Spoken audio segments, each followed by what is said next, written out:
paparazzi fine ass. You're playing touch butt with that dork in the park, the ponytail. And I'm the one who ain't got no training partner? I don't think so. You seem to have it all figured out when we're fighting midgets. 60 G's, But I'm not impressed by your performance. I'll tell you what, bro. I was out there, I was fighting all the hitters, bro. We ain't fought no hitters. It's normal. Come on, guys. It's normal.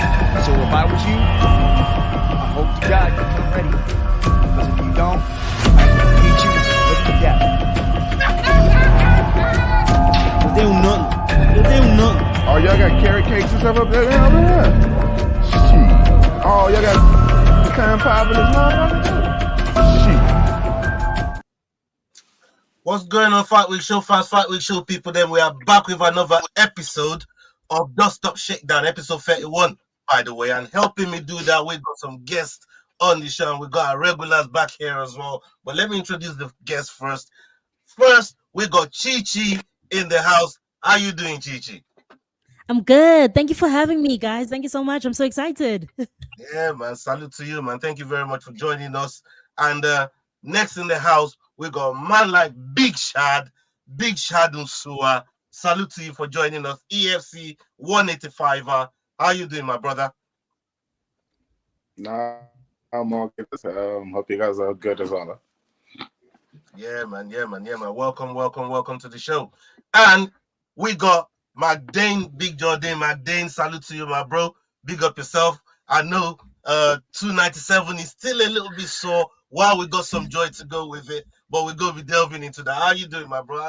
I'm still repping my boy, man. I'm still repping my boy. Yeah, I mean, I was sad for about 15 minutes on that watch along, but we're getting there, mate. We're getting there. Yeah, man. I know it's a little bit sore, man, but we'll delve into it a little bit later. And last but not the least, we got my brother over here, Jordain. Jordain, big up yourself. How you doing? Good? Good week, man. MMA seems to be on fire right now. It's a shame we've got 2 weeks off UFC action, but plenty to sort of keep us entertained with fights been announced and stuff to keep us going in the meantime. So yeah. Look, it's been a big weekend. Me and Jordain, we actually did a watch along, watching what was going on UFC 297, and I'm gonna let me come to ChiChi first, right?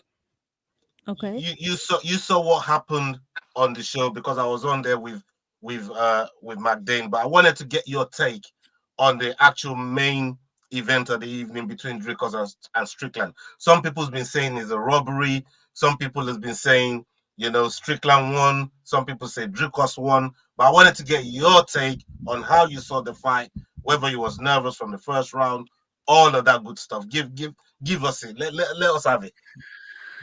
I was excited for the fight because either way it was history for the South African nation and for the African continent. Yeah. So with regards to the actual fight, I feel like both men went in very, very confident. Leading up in the fight week, even like they both seemed very, very confident, and they were actually being a lot more cordial than I expected, right? And then like once they got in there, I thought Dricus won, right? I know a lot of people are saying that he didn't win, or that at least Sean Strickland won at least 3 of the rounds, but I feel like Dricus is the one that had 3 rounds at least. But yeah, that's what I thought. I just enjoyed the match. I was nervous, but I was happy and I was excited. And I think the right person walked away with the title, quite frankly. Yeah. It was a good fight. It was a really, really good fight, good build up to it and all of that. But Big Shad, from somebody that's come from your organization of fighting in EFC, right? Is fought in your division, vacated the division, but the trailblazing that he's brought to not just to EFC, but the people that want to do well in your division as well. How much does seeing something like what Dricus did motivate, everybody in your gym, all of South Africa really, and the celebration that's also going on in South Africa right now? Give us, the mood of everybody, what everybody is drawing from this particular win in your own space? Look, he inspired a lot of people. He brought hope to a lot of people's hearts now, because it's he made it seem, not really seem, but he made it look in the way of everybody already understanding the fact that with hard work and belief, you can get in there, and knowing that in the back of your head and behind your own heart, that you're capable of doing something such as becoming a world champion. So having him in the soil and being alive in the area of having such a man accomplishing we looked at it as a monumental accomplishment, but now he made it possible for each and every one of us, knowing that there is a way. And obviously he brought attention into the circle where Dana White now has start looking and recognizing the talents that coming out of SA or Africa as well, and on its own.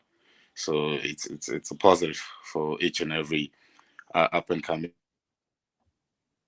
athletes and a prodigy, I say, that's looking up to going into the world and conquering the world. It doesn't matter where you come from. With hard work, it's definitely possible. 100%. Jordan, you saw the build up. I mean, we were making cases left and right, some for Strickland. I even got Jordain to make a stick for Strickland, and for Dricus. But from your point of view, and watching that fight, did you think Dricus had won it, or did you think maybe Sean, because it was a close fight? And I'm going to come to Jordain in a minute, because I wanted to bring something up with Jordain. But with yourself, it's a close fight. But how did you score it, and who did you think ultimately did enough to win, maybe to retain or be announced as new? Yes, I think the fight, watching it live, obviously we have access to less information on what's going on. But I thought it looked like a Dricus win. I thought maybe Strickland won in 5. And the 3 middle rounds went to Dricus. Like the cut, I thought that was initially done by an elbow. It now has came out that it was done by a headbutt, but we didn't know that in the moment. So, I mean, I think looking back on it, maybe going over stats and stuff, Strickland might have a better case. But I think watching it live, it looked apparent that Dricus had won the middle 3 rounds. So I had him win it. The disappointing thing is that Dana's came out and says he's got no interest in an immediate rematch. Which, I mean, I don't know about everybody else, but it makes perfect sense to me. I know that he once had the Sanya in Africa, but that fight was about as close as you can get for a title fight. I think that those 2 guys right now are the 2 that deserve to fight for it. So, yeah, I think if it had went either way, no one could have moaned too much. I don't think it was a robbery either way. The rightful guy probably won in the night. Right. I mean, McDane, I've seen Chelsonen come out and said it for Dricus won all 5 rounds. I was some of what he's smoking. You know what I mean? I don't even think Dricus for he won all 5 rounds. But Chelsonen came out and said, yeah, he thought Strickland lost every round.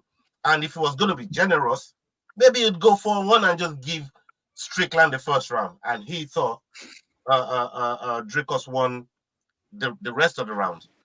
And to be fair, Dean Thomas has come out and said just about the same thing.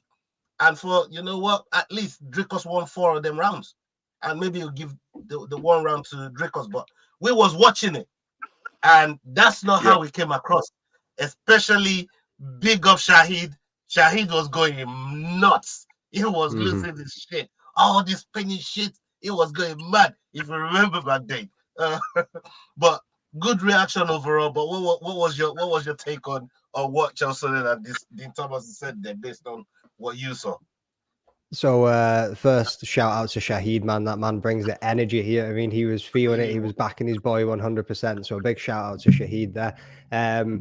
As for Kale, Uncle Kale's being Uncle Kale, isn't he? Yeah, I mean, he's just being the man with a plan. That's all he's doing. He's just trying to instigate it. That jab was lethal from Strickland in that first round. Like even Dricker said himself, he was on the Anectorium podcast. He said it hit like hammer fist, and he said it's not like it was that fast. You could see it coming. He was like, but it was just there constantly, consistently, boom, boom, boom, and he was just like, I couldn't even work around it. He was like, there's nothing that I could do, but.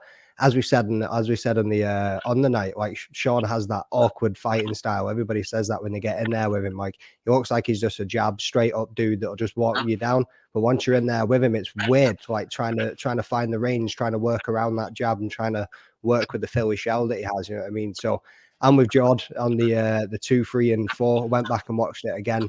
I gave Strickland the first.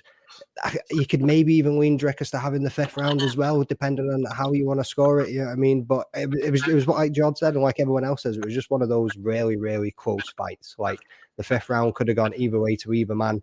I think it went to the right person. And again, you can't call it a robbery if it went either way either. I think a rematch is something that they should be putting in the pipeline. I get it, like George said there as well. The Izzy fight, that's all lined up. The video that was shared into the group before, does that kind of squash some of the beef from Izzy's side as well? You know what I mean? Where he's saying big respect, 4th champion from Africa. You know what I mean? So does it take away some of the storyline that they've got behind that? Is it going to stop people being as interested? But I'd like to see them run it back, because I think Drickus absolutely steamrolls him in a second fight because he knows him now. You know what I mean? Sean's got a one trick pony kind of guy. Like there's no way of going around it, I don't think. And unless he implements something else into his game, I don't think it's going to go very well for him. And I think he probably might not win that first round going back in there against Drickus. I think he knows the game plan. He knows to take him down. And I think he just needs to do a bit more damage on the ground. The thing with Sean as well. Sorry, the thing with Sean as well. And I was gonna ask you this, Big Shad. I was gonna ask you this, yeah. The thing with Sean, people are asking him, why don't you use your wrestling more? You've got a wrestling background. You've got that in your toolbox, but he rarely uses it. As a fighter yourself, that you know you have this weapon in your toolbox, but you don't use it. But in a situation where you have to protect your championship, and you still have that weapon there, and Dricus is actually using it more than you could see that he kind of used it to get out of the situation, but he didn't use it offensively. What did you take out of that situation there?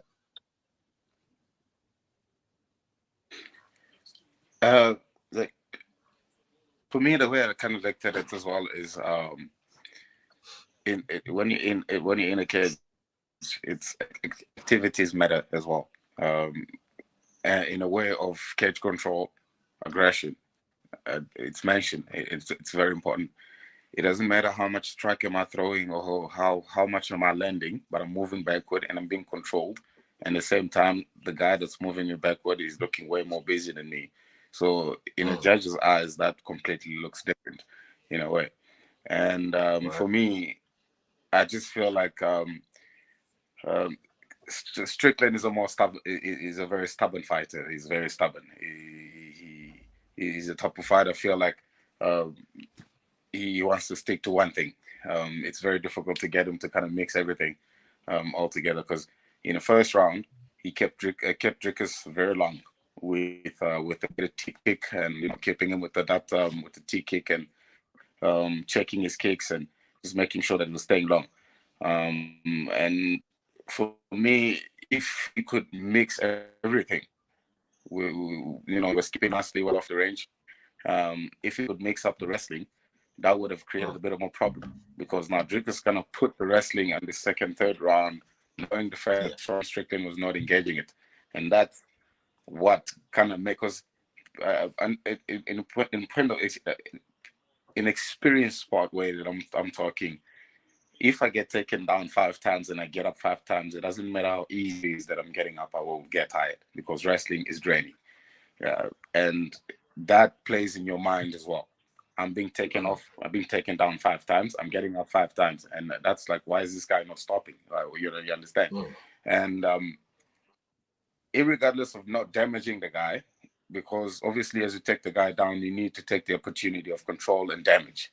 But regardless of you not damaging the guy, the judges kind of look at it in the way of, hey, he took the guy down. Yeah, and I watched a podcast of what's his name? He's the god, man. He's Dimitri Johnson. Yes, I watched his podcast. I think it was yesterday.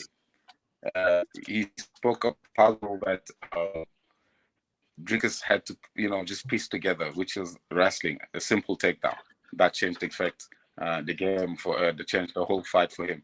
Him just moving forward and looking more aggressive and looking more busy than Strickland, because if you look at those judges and ask them a question, they'll tell you the mere factor why they didn't judge, they didn't give Strickland a lot of points is because he was jabbing a lot and there wasn't a lot of numbers within his punch. There was not follow-ups with the punches. So he wasn't looking as busy as Dricus, even though Dricus was throwing a lot of haymakers and overhands and stuff. For me, I felt it was, a bit more not too clinical for him, but he was just way busy. He was the busier man in the cage, and he worked way more than Strickland for me. So that's why I kind of gave it to him as well in a way, because I was like he was working. He outworked Strickland in a way.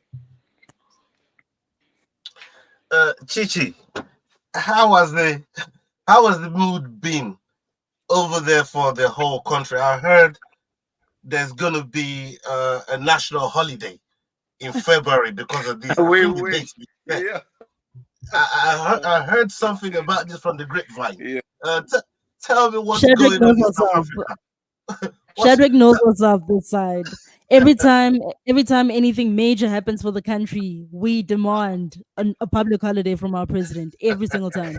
So it was a vibe. Even on the day, people were already drunk at 10 a.m. because of drinkers. So it was just a vibe. It's just been a vibe. And I feel like on Twitter it's kind of died down a bit now.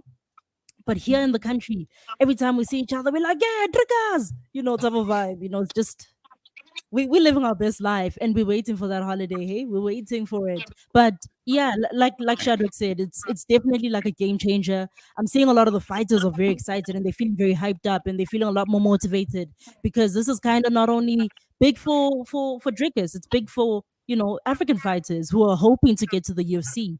So yeah, it's just been great in the combat sports world. Yeah. 100%. I'm so ecstatic for all you guys out there. Everybody's got some meme, everybody's got some post, everybody's got some kind of memory. Everybody that's affiliated, that's connected to this, congratulations to all of you, man, because Jordain actually hit the nail on the head when you said this on the watch along, that what this is going to mean for Dricus and South Africa is way bigger than what it would mean for Strickland if he won it. This is something that that's brought the whole country together, and probably maybe even more than the Springboks, because the Springboks has won the World Cup quite a few times, but this is the first UFC gold on South African soil. There you go, 4. So this is the first UFC gold. So this one means a lot to everybody out there, and everybody that's now got to fight in and around this period. They all want to go out and make South Africa proud. I see Little Giant Bokang, he's got one fight in one championship, and that's about to go down, and everybody is shouting him out. So big up Little Giant over there in South Africa. He trains with Don Madge, I believe, a big fighter out there over there in South Africa. Okay, let me shift gears a little bit. We've seen, soon as the fight's done, Khamzat Chimaev pops out of the woodwork like he always does. And he says, I deserve the title shots against Dricus du Plessis. Jordan, I see you shaking your head over there, bro. What are you making of all this craziness? What's happening in the 185 division right now? I mean, in 185, he's never better fighter in the top 15, has he? Like, I don't get, like, a win over a 170 pounder that didn't cut weight doesn't put you in contention. Like, I get like Hamzat is a fighter that I want to see fight again. I really do enjoy him. I think he's exciting. But no, at 170 he'd have a better sort of claim to a title shot than he would anywhere near 185. There's a long list of people ahead of him. But yeah, I guess it's fun. I wish you'd just sort of sign up for a fight. But, you know, he's called it every person that's won a fight, like in a title fight in the past year, 2 years. So, yeah, I'm not taking too much notice of it. I'll reserve my judgment to the end of the year and see if he actually fights again. Jordain, he's claiming UFC 300. We know he had a surgery after, you know, the fight with Kamaru Usman that you said it was going to walk right through him. It didn't turn out like that. It was a I'm still sorry about my £20, bro. I was about to say, who won 20 quid, mate? Who won 20 quid at the end of that fight? I'm still hurting about my £20, you know what I mean? But we see Hamza, obviously, he's taking a few fights, right? But never something that really affects the division. All right, at 170, like Jordan said, but at 185, there's no real activity over there for him. He knocked out Jeremiah Shah, who was unranked.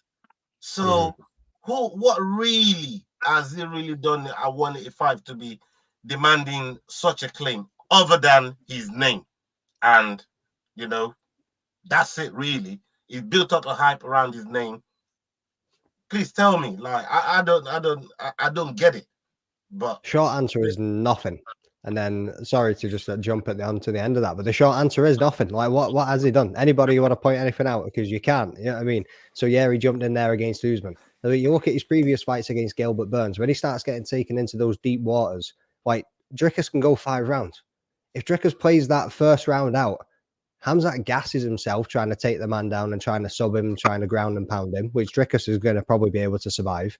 He'll get back to his feet, take him into the deep waters in the later rounds, and Dricus is going to take that fight, hands down. You know what I mean? Like, there's no other answer about that. There's no other way around it. That's just exactly how it will go. Thank you for admitting live that if Usman had 2 more rounds, it might have just gotten that sad. It would have been, mate. I'd have been 20 quid. I'd have been 20 quid short if Usman had 2 more rounds in that fight. Like, no. He would have been Neil Magny of the fight night. That would have been it. Remember, that was Usman at 185, who did his first ever fight there. I don't know. I don't think his frame fits 185 that well. It's putting on 15 pounds of like. You have to put on some muscle. You can't put on 15 pounds of fat and go into 185. So, that discredits Hamzat even more. From what Hamzat is saying here, I'm just going to read a quote that he said to ESPN. He said, "I heard Dana White say earlier, I don't think Hamzat is next for the title. Thank you, Dana." Right? And then it says, Hamzat explained, who else is going to fight him? Israel is out till 2027. All of these guys have fought each other. It's only me who's undefeated and undisputed. I don't know, but they promised me after the Usman fight that I will for sure fight for the title if I win that fight. And I won that fight. I don't know what's going on. That was his quote. I think, if I can say something on that, I think that came in with a bit of condition on how convincingly he should have won that fight. And him getting injured after the fight kind of put him out of the title contentionship. So for me, I just thought it'd be really nice for him to fight Strickland and prove himself. Yeah, because Strickland is the type of fighter that'll put you under pressure as well. So since he likes striking, he mixes up well. And I would say, like, look, put him against Strickland, and if he beats Strickland, then you can stand a chance of fighting, maybe getting a title shot after that. Right. I mean, I'm going to stick with you. What do you think is next for Dricus now? Like, when you look at how open the division is, what in your eyes, say you're in Dricus' shoe, who what's the next fight? What fight should he take? Looking at the division, we got Paulo Costa there. We got Yeah, Marvin Robert Whittaker. Vittori, I mean, Whittaker. Whittaker. Yeah, he's got Vittori. You know, we got Cannonier, Jared Cannonier there, and even Brendan Izzy, Howard. at least in the top 5. Like for me, I feel like since he's a champion right now, the fight that is going to make sense for him is a money fight, and is a fight that will make sense for him. It has to be a big fight, and we all know it's Adesanya. He has to bring Adesanya back earlier before 2020, 2027. For somehow I checked Adesanya's back to training, and he's hinting on a bit of aromats there on his story posted South African spices. I'm like, oh wait, that's actually nice. I like that. So the fight that makes sense for me, it will definitely have to be Adesanya, because right now, especially in 185, it's not the busiest division. It will be really nice to get it very busy, like you say. Like there's like Whittaker, the last fight he fought was Dricus, and he hasn't fought ever since. So it's not as busy, and they can't just line up for him, because obviously, like the guys we mentioned, each of them at least need a fight before they can get to a title contention. So they can't just jump over there. So I feel for me, Dricus need more of a fight that he needs to sell, because I'm sure with the last fight, the way it went, if they can have a fight that will sell more like Dricus and him, it's going to be a very big fight. And that is going to give him more confidence. That's going to give him more, it's going to put a lot of spotlight in between, and it's going to be a headline. It's going to be a banger. So for me, I feel like Dricus has got a big job of bringing Adesanya back, or trying to provoke him so much that Adesanya should be like, okay, I need to get back as soon as possible. We shouldn't be waiting for 2027. Yeah. Yeah, I mean, that's a fight that most people want to see. What about you, ChiChi? When you look at because Poatan, Alex Pereira, 205 champion, he kind of called out Dricus. I said, oh, maybe I should have one last rodeo at 185. And Dricus said to him, I dare you. What do you say to that? Alex is a pot stirrer. He is. Like, he really is. He knows what he's doing. Because, obviously there are some of us who are like, oh, we forgot about you for a second, but you could become double champ by, coming back down. But I agree with Blambee. Definitely, I think the fight that we need to have is the Dricus versus Israel Adesanya fight. The story writes itself. It's literally right there. And, maybe I am being a bit biased because, I do want them to come here to the African continent. And I feel like if there's a fight that is going to bring the UFC here, it's that fight. So, yeah, that's the one that I think is next. Adesanya. Right. McDane, we've seen the whole, like you said, we shared in the WhatsApp group. And whilst this easy fight is probably the biggest fight, talking about revenue wise for Dricus's bank account, going by Kobe's phrase, let's make your bank account great again. You know what I mean? Let's make that bank account great again. Right?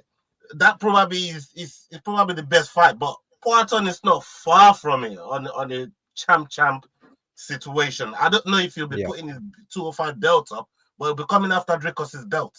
So we'll unless both of them is putting something up, I don't know if that's something that Dricus really benefits from. You know what I mean? Maybe Poatan would, but going the other side, I don't think Dricus will benefit from it. But what do you make of the trio? Or even you can throw Leon Edwards in there. He even said, if I beat Kobe, I want to go up and fight the winner of Dricus and Strickland. There's a lot of fights here for him that could potentially lead to a super fight. So let's put Leon Edwards to the side for a minute, and we can start off with we'll start off with Alex Pereira. So interesting fight. So if they did that at 185, Dricus wins and retains. Dricus, like you said, did mention that he would like to move up and go for that light heavyweight. That would score even more pay-per-view points. He would get even more pay-per-view points for the first one because it'd be champ versus champ for middleweight, and it'd be champ versus champ for the light heavyweight as well. But we've also had Alex Pereira invite Izzy back to say, come to light heavyweight and let's have a fight here as well, trying to get his ass off the couch and back into the octagon too. You know what I mean? He's trying to return the favor of what he done for him when he got him out of the bar and back into his career and actually kickstarted it again. You know what I mean? So there's many opportunities there for champ, previous champ, and money to be made. And just on the back of what we were talking about, Hamzat, even though none of us believe he deserves the title shot, he puts bums in seats and he makes that money. You know what I mean? Anytime there's anything to do with Hamzat, you can see the views go up, you can see the numbers are going up. You know what I mean? So that fight would make him some money, as long as it's not done in what you call it, in an Arab state somewhere, because the taxes are pretty high. You know what I mean? He'd probably see some money from that. That'd be the only thing. But yeah, Alex Pereira, interesting matchup, middleweight and light heavyweight. It'd be interesting. Other than that, like you mentioned, Paulo Costa, he give him a shout out. Does he deserve it? No, but it would be an entertaining fight to watch. Would it make him as much money? Probably not. Costa would probably pull out quite close to the fight too. And Leon had just stating facts. You know what I mean? I like Paulo Costa as well. He's a funny guy, like, and he's entertaining in the ring. But yeah, Leon Edwards, not interested, if I'm honest with you. Right, I think he needs to defend the belt a couple more times. Yeah, you defended it against Usman, you defended it against Colby. What gives you the right to be shouting up towards middleweight champ status now? It just seems this champ status is the new thing that everybody wants. It's like the bike at Christmas that your best mate got, but you wanted it too. You know what I mean? So everybody wants to go and get it. Yeah, I mean it's like the new crack. You know, for all these fighters, they all want 2 belts, they want 3 belts, they want it all. And they're prize fighters, so I don't blame them. They are prize fighters. I couldn't do what they do. So shout out to all of them. Jordan, let me come to you on this. I mean, we've heard Dana say it.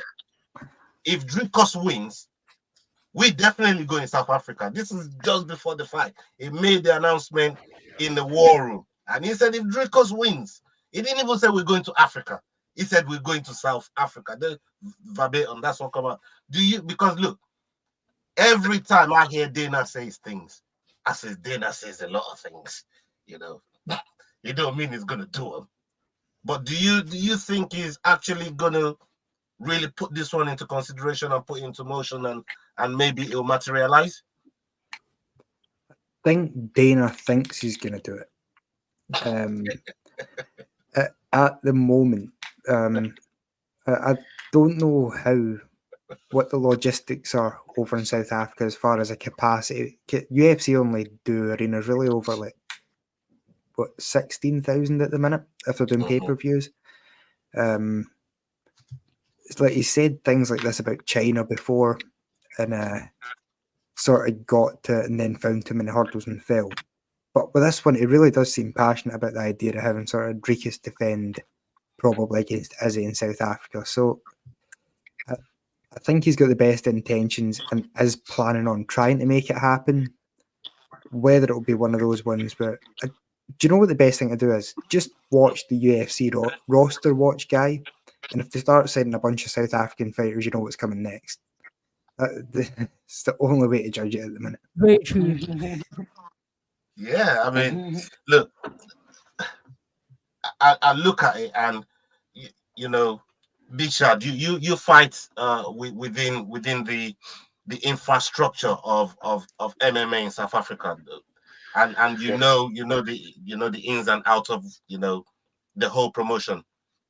Do you think EFC or the infrastructure that MMA has in South Africa is ready to host a promotion like the UFC in Africa, at least more than some of the other countries in and around Africa that could probably do it? Do you think South Africa is the most acute based on your experience? Look, like for us, if I can put it in this way, Dricus has opened up a lot of eyes. Is it's made, he's made a lot of people realize that, because in South Africa the biggest sport is rugby, soccer, and cricket. So he obviously made it realize to everybody that we got more. That we can go far with also martial arts as well. And I'm glad that when he was in Toronto, he wasn't there alone.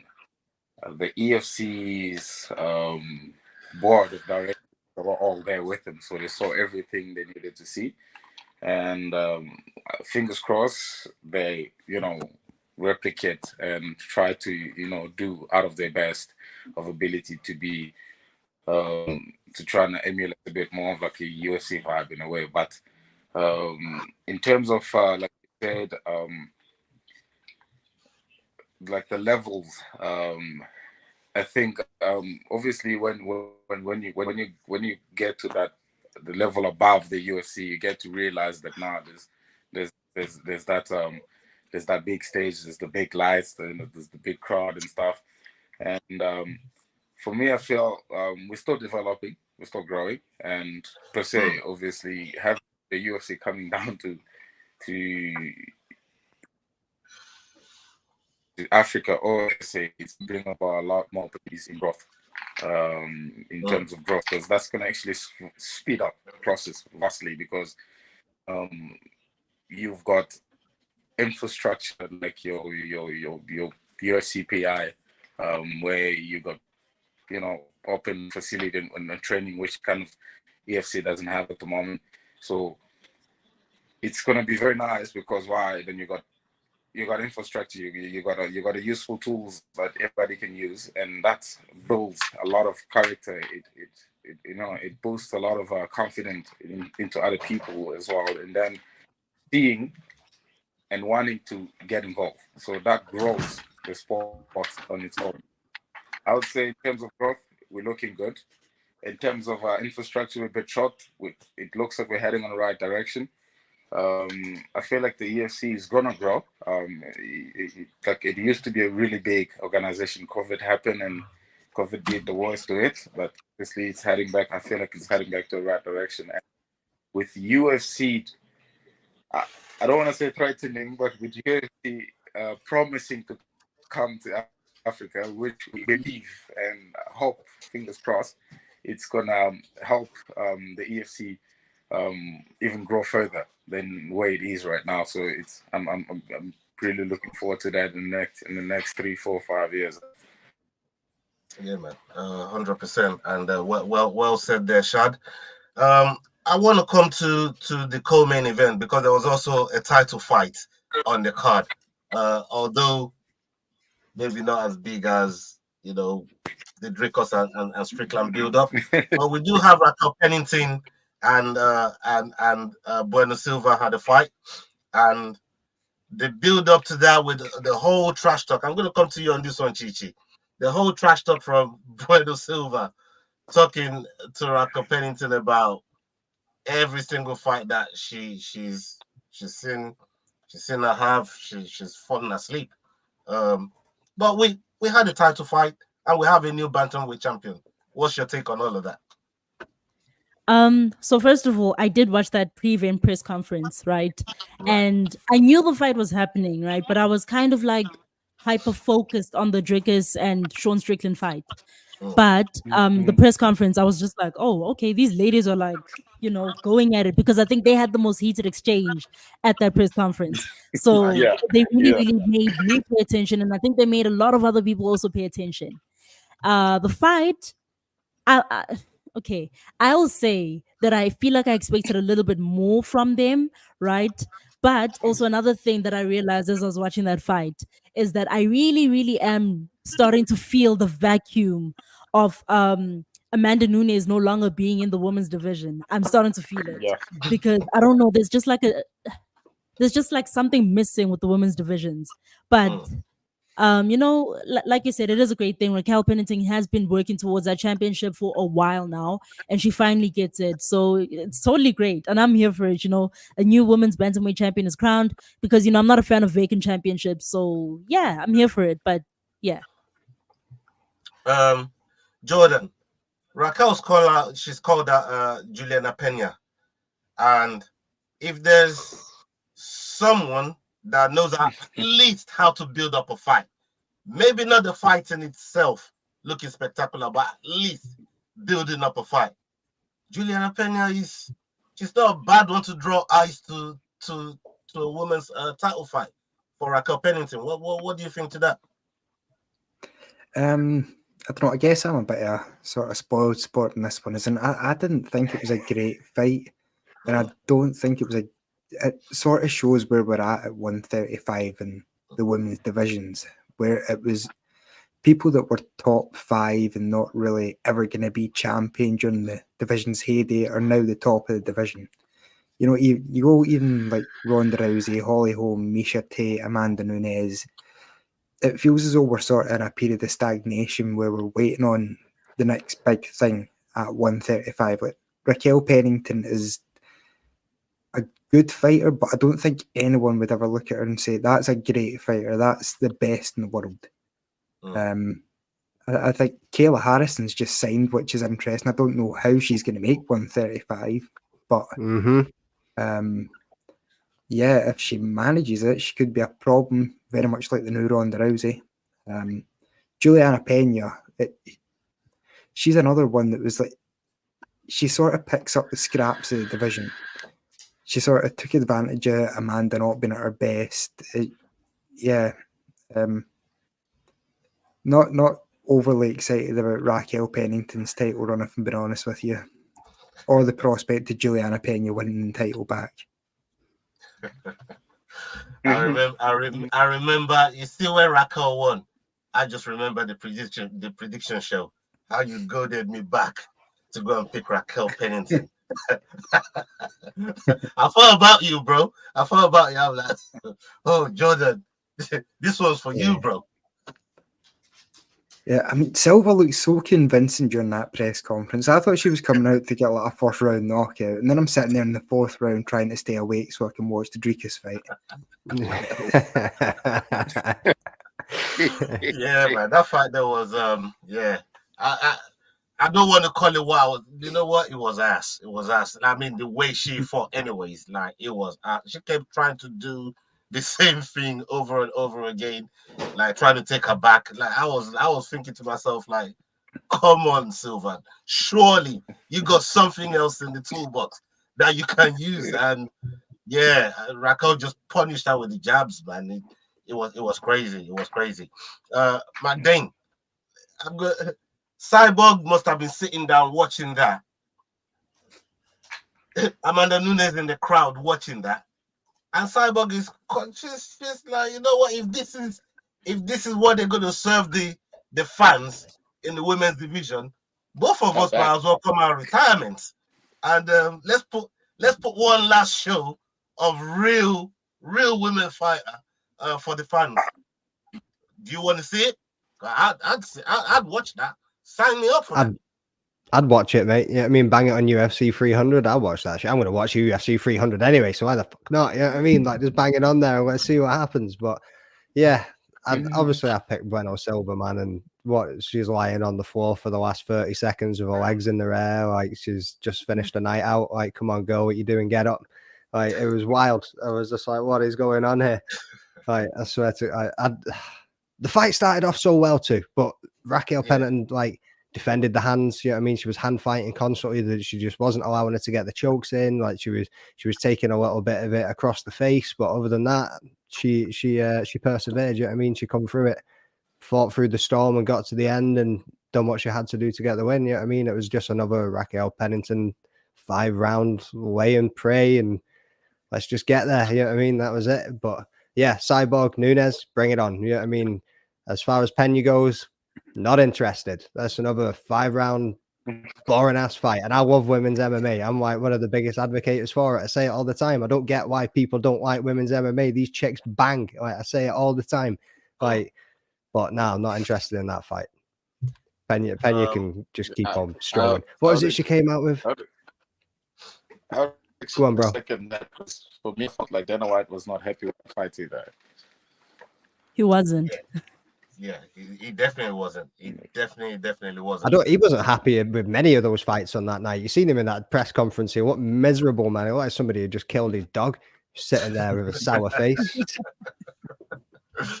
Yeah, man.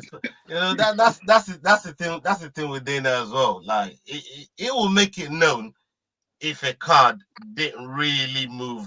Didn't really move accordingly, and people didn't really, go out for the kill. But I thought there was a lot of there's some really close fights there. Let's talk about your boy Jordain, right? I'm gonna come to you first, then I'll go around the table. Arnold Allen with Evloev. I thought that was a really good fight. Banging fight. And Arnold did so many good things in that fight. And I just feel like if we were fighting Evloev with that sort of performance, he gets his hands raised. Especially, when he had it up, on the canvas with one hand on the canvas, so everything was doing there was legal. My man took about three good knees to the head and busted his head open. Like, what did you make of the whole fight? And we've heard from Alan, but by your account, how is he doing? And what's next for him? What do you think's next for him? I mean, he's good. He's in good spirits, man. You know what I mean? He's like, it is what it is, and we can move on and we can keep going. He's a warrior at heart. But let's go and dive into that fight, right? So I gave him no bias here. You know what I mean? As much as he's my boy, but rounds 1 and 3, I would give to Arnold Allen. As Shad pointed out before, he was the most active fighter in that fight. You know what I mean? Whether he was pushing forward or he was pushing back, activity counts. And when he was getting taken down, scrambles, Gambie rolls, all of it, he was getting straight back up to his feet. They look at the damage on the ground, they look at submission threats on the ground. There was none of that from Evloev. So how can you even you might have had the takedowns, you might have ragdolled him a little bit a couple of times where you were really, really going for it. But how can you score that for him? You can't. When Arnold was getting straight back to his feet, landing the body shots that he kept getting, that was money. I even said it on the live stream as well. So those body shots are money. He's been landing them all night. You know what I mean? And he was out striking him. I thought, there was a couple of rounds where I think he might have been outstruck, but the more damaging shots were coming from Arnold, and you could see that as well when he landed on Evloev. As for the knees, right? So this is a whole nother bag of money, tricks on its own. So watching it, I'm going, that shit's legal. He's got one hand on the floor, he's got one or two fingers on the floor. Arnold's forcing him to lift them up as he's driving the knees into the side of his head.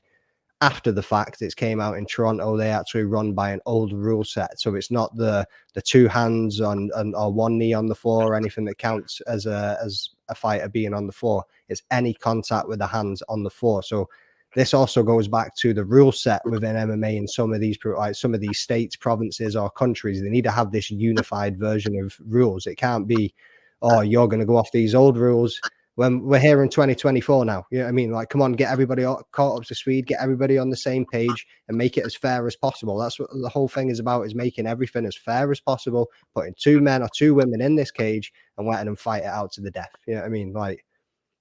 So yeah, the rule set needs to be unified across every single athletic board, commission, province, state, country, whatever it is.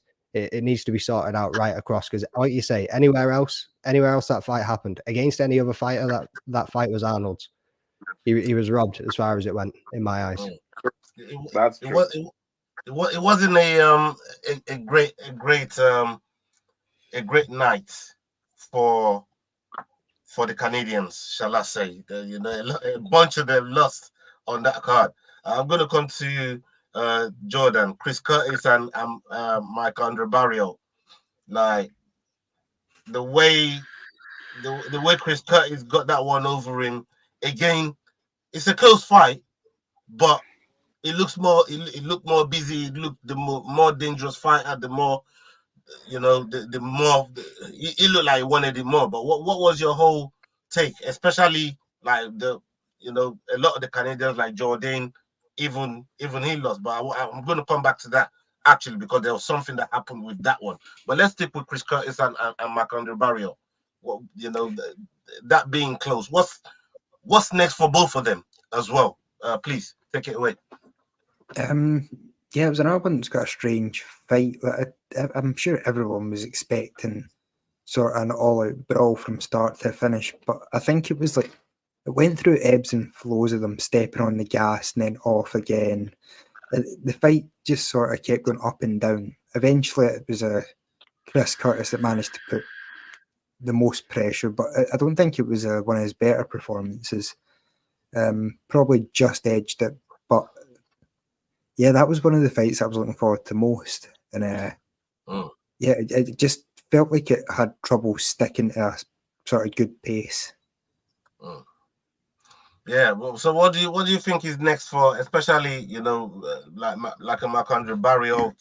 Where does he go next? Because it's kind of hard. He had one good performance just before the fight before. The fighter that they gave him, he took that on short notice. This guy came out of nowhere and gave him hell. He just about won that fight by the skin of his teeth. What should they be looking to do with him? Probably hovering around the same spot.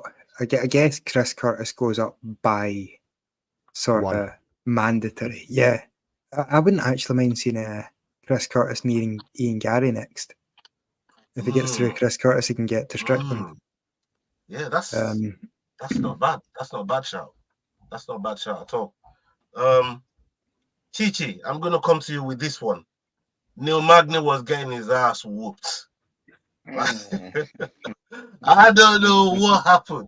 The fight gods, the fight gods, they just it's almost like they put a Duracell in Neil Magny. I said, Neil Magny, take this guy down and whoop his ass. Talk to me what you thought about that fight and how Neil Magny turned it around. We've seen this happen a few times, right? Like, was it 2022 when we saw Israel Adesanya and Kamaru Usman suffer the same fate where they were like winning and then things just went up in the air at the last minute type of vibe. But oh my word, I was so sad. I was so sad when I saw that. Actually, I was like, oh no, because he literally had it in the bag. It was like Arnold was winning that. He was taking it. He was going with it, and then Neil just decided to have the power installed within him. So I guess it just happens, but I feel like he will be able to bounce back from it. That Arnold Allen, that is, I think he will be able to bounce back from it because like I just said, it is one of the things where he was winning the fight, so it's not like he was just getting mauled the entire fight. So yeah, I think he'll definitely bounce back, but it was a bit shameful to see, especially because he was probably Canada's last hope on that card. So oh yeah, he was. Definitely. Yeah, I'm looking for Malo, man. I'm looking for Malo on that fight. He like you said, yeah, it's probably Canada's last hope because it was the last Canadian fighting on the card against Neil Magny. So it was crazy. It was crazy. The whole card was kind of like you get mixed energy from the card. But the one that I want to ask you, whether you've been in this situation before, you've seen it before, Big Shad. Let me ask you this. Charles Jordain and who was his opponent, Sean Woodson, right? Bruce Buffer goes to announce the winner. He calls Charles first, then said Sean Woodson after he called Charles.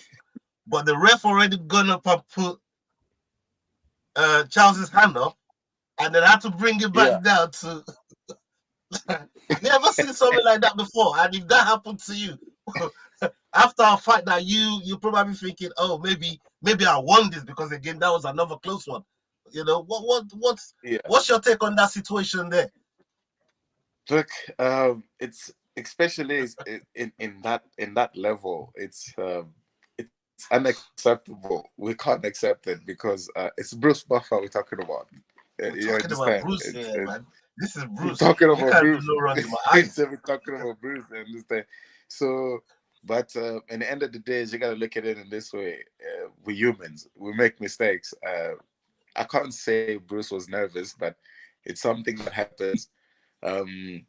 It's like I don't know. There was an incident that happened as well where I think I'm not sure if it happened here in the EFC, where then something about an announcement with Khoto as well that kind of went, it had to be fixed in a way. So it does happen where an error happened, but in a fighter's perspective, it's a bit bad because you got your hand raised already. You're happy. You're like, yes, I won. I'm winning the fight. Yeah, and then all of a sudden they're dropping your hands and lifting the other high. It's playing around with your brain a little bit. There, you're confused. You're like, what's happening. So there's not much you can do in that situation except for you as a fighter accepting that the error has been made. I lost the fight and there's no robbery there. But from obviously the official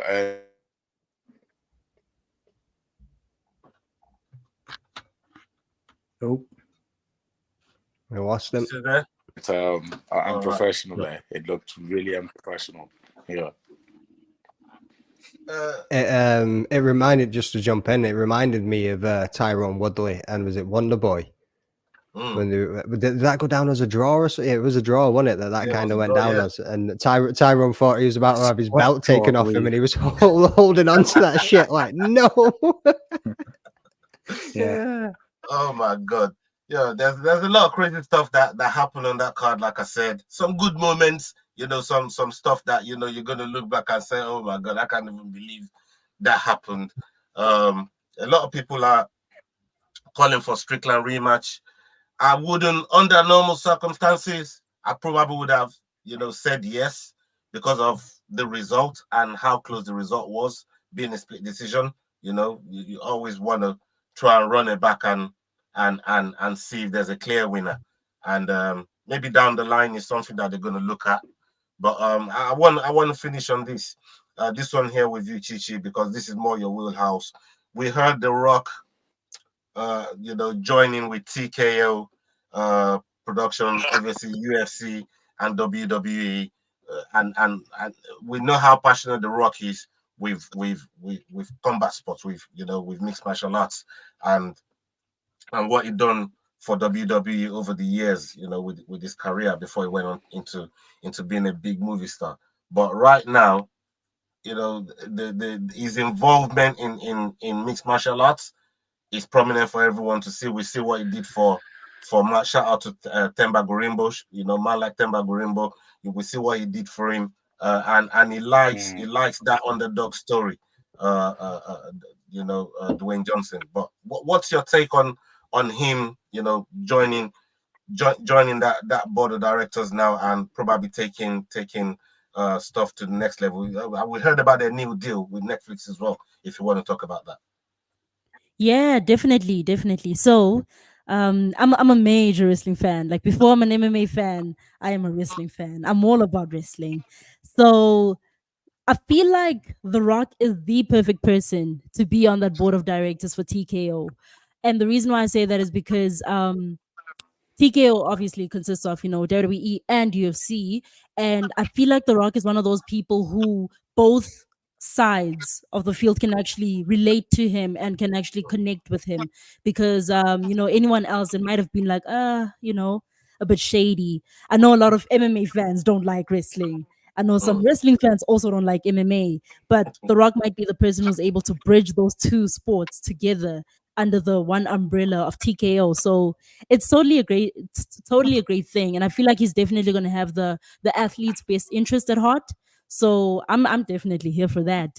And already, like, they made two big announcements. First of all, The Rock joining TKO, as well as WWE moving over to, well, Raw rather, moving over to Netflix, which is it was a very weird move, right? Like we're all like, oh, okay, damn, that's something that maybe some of us were not really expecting, because WWE Raw has been on cable television for the past 31 years or so, right? Yeah, They've yeah, yeah. been there, that's been their home the whole time. And now for the first time, they're actually going to move over to a streaming platform. So it's definitely showing that the WWE is serious when they're talking about how they want to move forward and they want to do new things and all of that. And we definitely seen them moving in the direction of trying new things. So it's definitely an exciting time, I think, in the wrestling industry. Not even just in WWE, just across the board.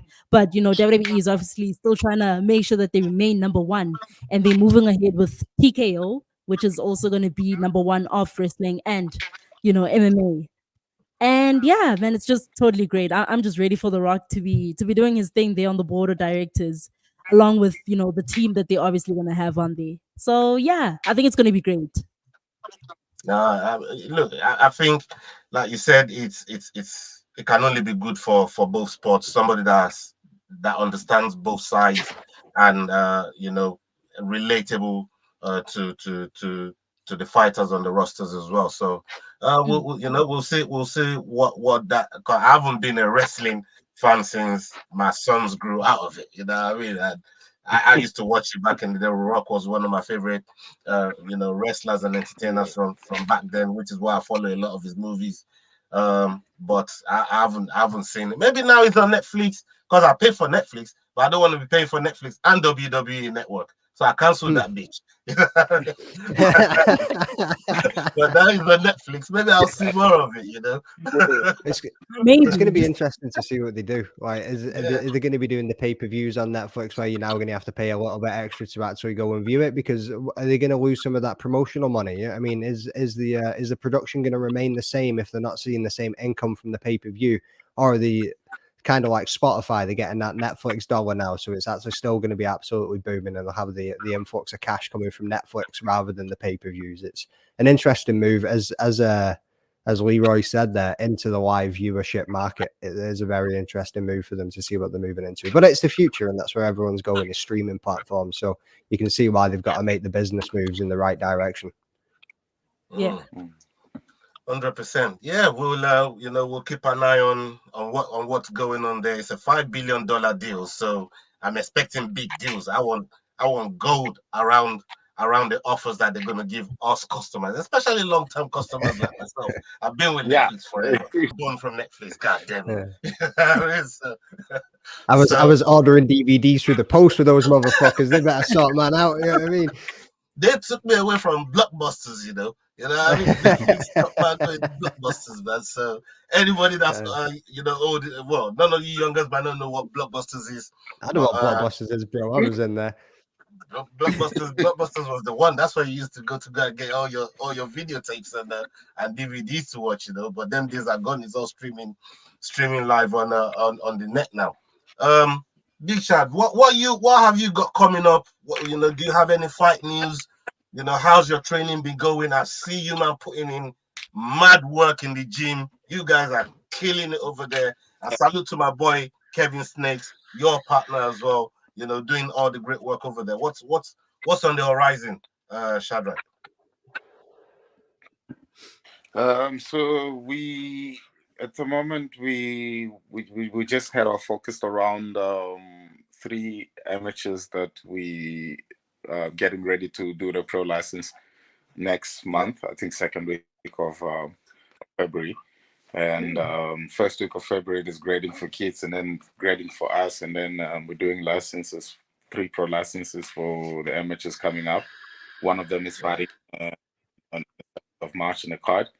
One of them should be fighting in April, and fingers crossed, Kevin should be fighting in April as well. Fingers crossed for that. He's looking good. He's back in training. He's already pushing as well. He's wrestling. He's sparring, doing everything. In it as well. We asked Graham and Ashley for obviously the plan for the year. Hopefully we can get it as soon as everything else is sorted. But I'm not sure about March for me. I can't say 100%. I'll probably 50-50 at the moment, but I'm keeping myself fit. I'm just making sure that I'm fit and ready. I would like to get a fight before July, because that will definitely put me in contendership for the title. Getting a fight now, winning a fight, and the biggest fight the fight that I want, and I really do want it, fingers crossed they give it to me, is Diego Bandu Tangaman. I get that fight, I'll be the happiest man alive right now. That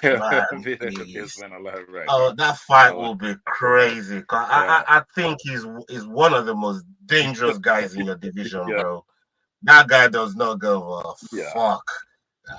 Plus, they're the you're same calling him height. out. So That's a-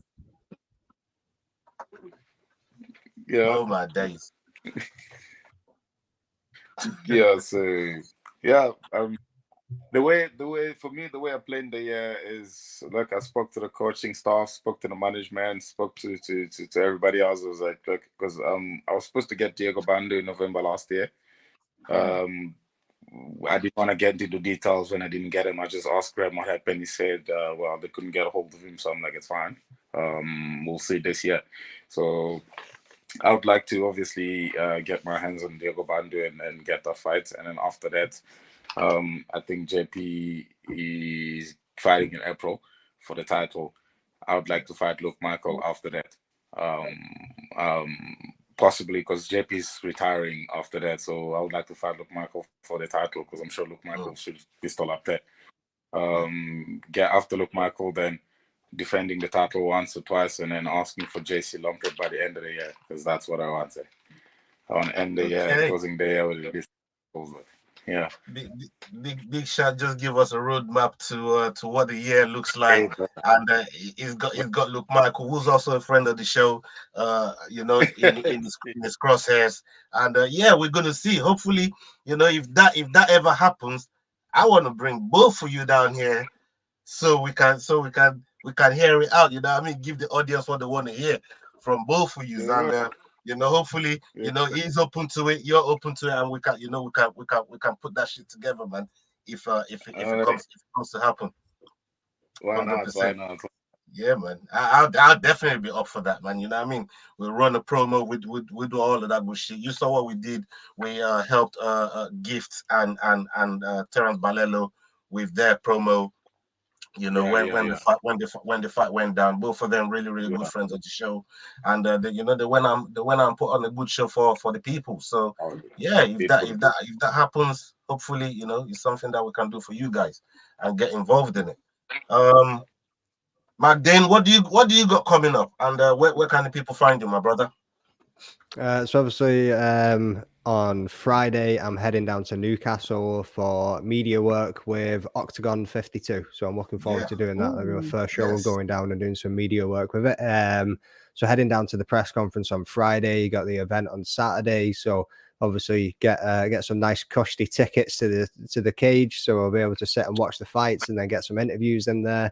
I'm just sitting working on that at the moment, just coming up with some questions for the fighters, going through some of their career and just looking at what I can ask them. I'm also going in there with some fun ones too. You know what I mean? Like if you could have a superhero in your corner, who would it be? Just silly things, just for some clips and that. You know what I mean? Just to spice things up a little bit. Doesn't always need to be serious. Like yeah, what else have I got going on? So I've just lined up Daniel Strauss, obviously a Gracie Brazilian jiu-jitsu black belt, also does Cage Warriors play-by-play.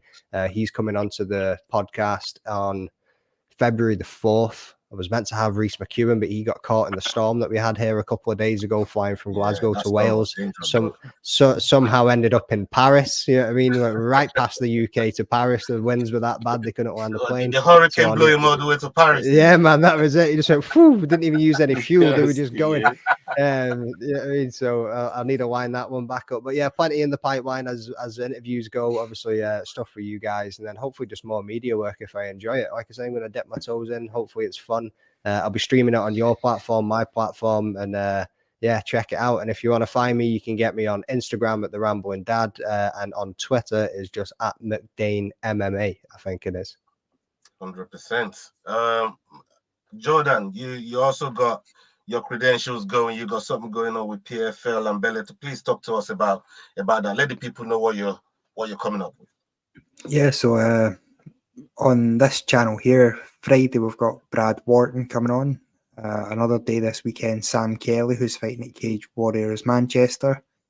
And then on Sunday, I believe it is, it's the PFL champion versus champion press conference, which the Fight Week show are now credentialed for. So yeah, man. Hopefully, get our foot in the door with PFL and see what we can get out of it. Yeah, man. Everybody, salute to all of you. You man are doing great work with your channel, The Rambling Dad podcast. Jordain is also It's working with us. also the Rambling Dad's birthday on Sunday, folks. Just if anybody wants to send me any presents. Oh, yeah, happy birthday, man. Happy birthday. But Cheers, brother. you're gonna be getting a proper birthday greetings from me. Not birthday presents, birthday greetings. I was hoping on one of them slick Fight Week show jumpers, man. I thought that'd be coming in the post. They're on the website, man. They're on the website. Use that birthday money and stop being tight. Spend your birthday money on them, yeah?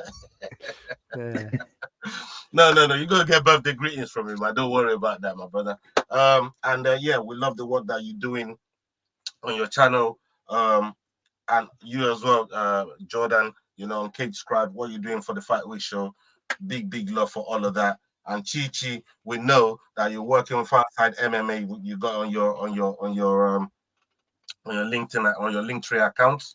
Farside MMA, No Smoke Sport, and The Last Word on Pro Wrestling. These are all these are all the work that you do as well. And big salute to you as well for all the work that you've been doing on there. We're gonna put your handle in our descriptions where people can find you on social media. And Jordan, any of you, man, you need an interview from Blambee. I'm sure Shadrach will oblige and let the man get some interview from you as well. You know what I mean? For the channel. Salute, No man. problem. Salute. I'll drop you both a follow after this. Cheers, Yeah, man. Big up. All right, all right, people. Appreciate it. It's been a fantastic show. I love having you guys on, and then down the line we're going to bring you guys back to the channel or one of these segments where we're going to be breaking down the fights and talking about the landscape of the division and stuff like that, man. So hopefully down the line we can reach out to you and bring Blambee back and bring ChiChi back on the channel to break down some fights with us. Yep. Yeah. Definitely. No worry. Yeah, man. All right. Okay, people. It's been the Fight Week show. Salute to everybody that stayed with us up until now. If you're watching on live, you're watching on replay, please hit that like button, hit that share button, hit that subscribe button. Go and follow everybody that you see on the panel today. We're going to put in the description, the handles in the description. Go and give them a follow. Go and check out their work. Go and support their work as well. And up onto the next video, people. Hasta la vista. We're out. Salute. The Fight Week Show. Hey guys, this is John Anik from the UFC. You're watching the Fight Week Show.